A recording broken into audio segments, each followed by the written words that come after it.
James Holder, Rifle TV, in association Matchman's Gym. My with me, I've got trainer, Ring Magazine Trainer of the Year, should I say, Mr. Joe Gallagher.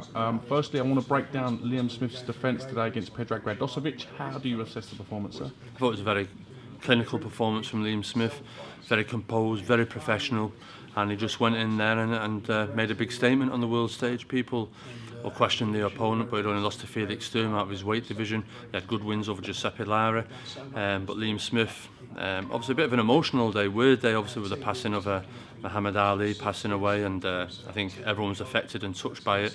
I said to Liam, you won't forget this defence in a hurry, but first and foremost, thoughts and prayers to Muhammad Ali's family and friends at the moment, and going through a very tough time. But as far as Liam Smith, he, like you say, he went in there and he made a statement. I said to Liam, the eyes of the world were watching Liam Smith tonight, all in the 154-pound division. They were all looking at him and all thinking, possibly is he the weak link in that division, and he showed there tonight. No, he isn't, and I know you get stick whichever way you turn with this, but I'm 100% confident in Liam Smith, and I think he's ready for that next step up now.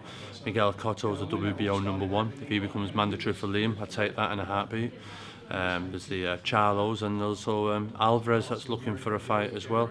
Kell Brooks said he'd clean up at 147 and 154. Well, he can step up and have a taste of BP as well. I have no hesitation putting Liam with any of the big guns in world boxing now.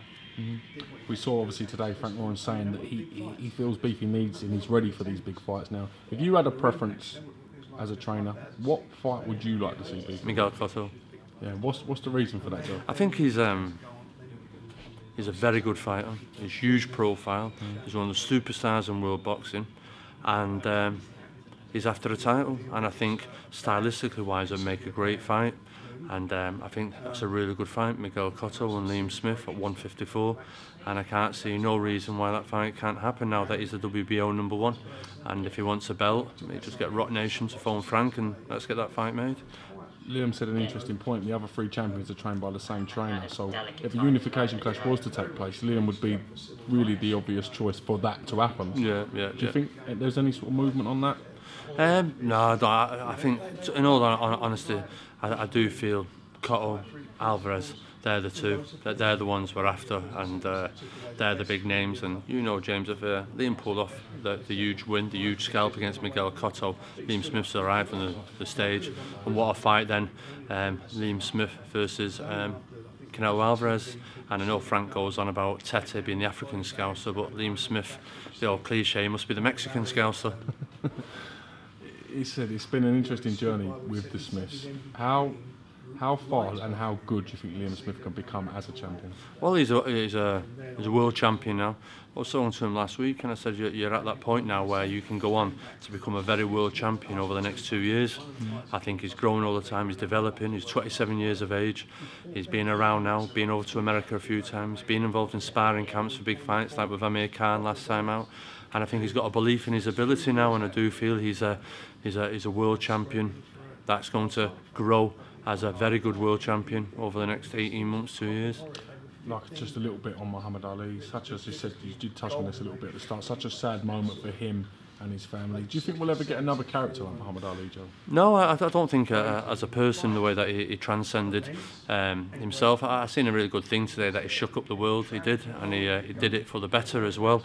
I feel for somebody, a sporting athlete, to transfix the world in that age when there was no social media, no internet or anything else. Imagine the story that would be now as an 18-year-old winning a world Olympic gold medal, then at 22 a world title, then not going defending his country, taking that stance. He'd been absolutely a superstar, wouldn't he? And not only that though, he had quick hands, quick feet and a quick mouth to back it up as well. And if you look back and listen to all the quotes and the poet, and he was just a beautiful human being, a beautiful person, and he stood up for what was wrong, and that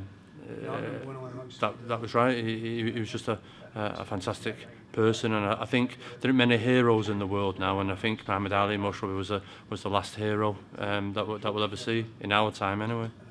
Listen, Joe Gallagher, I'm not going to take up too much time. Thank you, sir. No problem. Congratulations to you and the team. Well, no problem. Well, we didn't speak last week over the win over last week in Paul Smith, Stephen Smith, Callum Smith. And, I was thinking this. I was thinking a few people said, "What's up? Have they all fallen out?" And I said, "Nah." But listen, last weekend, great atmosphere. Really pleased with Stephen Smith. So proud of him. 2 massive fights in the space of 6 weeks, and he fought a difficult kid, a tricky opponent, and stopped him. Callum Smith got much needed rounds in, as did Paul Smith, and Jose Burton took a huge frustration out on not getting the Dodson fight in 2 rounds. But it's a great end to the season. This now the last big fight. We've got one more show, and it's just been a fantastic season. It's just been really great. We've won 2 world titles, 3 British, a European. Can't ask no better for that, can we? We've won them and we've defended them. And Anthony Crolla-Bro, so we've had Scott Quigg in a huge unification. Stephen Smith in a great gallant challenge for the world title over in Connecticut, and been a fantastic season. And 2016 has got to be yet bigger and better again. Any chance of seeing Crolla-Flanagan while you're both here? Crolla-Flanagan? No, not at the moment. I was really surprised the other day when I heard Flanagan fighting Farner. I thought it was a Commonwealth title defence at first, but he was Commonwealth champion still. But listen, it is what it is. But we've made no secret about it that we've always wanted to fight Jorge Linares, and they say they want to fight us, but I know they're a campaign to try and get Linares as well. But listen, that fight, it takes time and understanding for it to be a huge fight, to give the lads some money. It's not got to sell the Manchester Arena now. And if it just do the arena, it's still not a pay-per-view fight. There's only so many pay-per-view fights in this country that there is. Brooke Khan, Fury versus Joshua,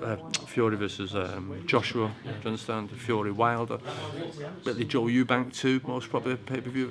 So there isn't that many, so it's got to build and build and build, and this time next year, everyone in the country wants to see it. Dillian White, Derek Chisora, could that turn into no, it's not a pay-per-view. Or the hostility, could it do anything? No, that's not a pay-per-view. You can't ask people to pay for that. It's a British title fight at best, British European. You can't ask that, and we've got a vehicle there. We're not to abuse it, but there's good pay-per-view fights. But I wouldn't say there's a standout pay-per-view. Kell Brook pay-per-view? No, I don't think Kell Brook's a pay-per-view fighter.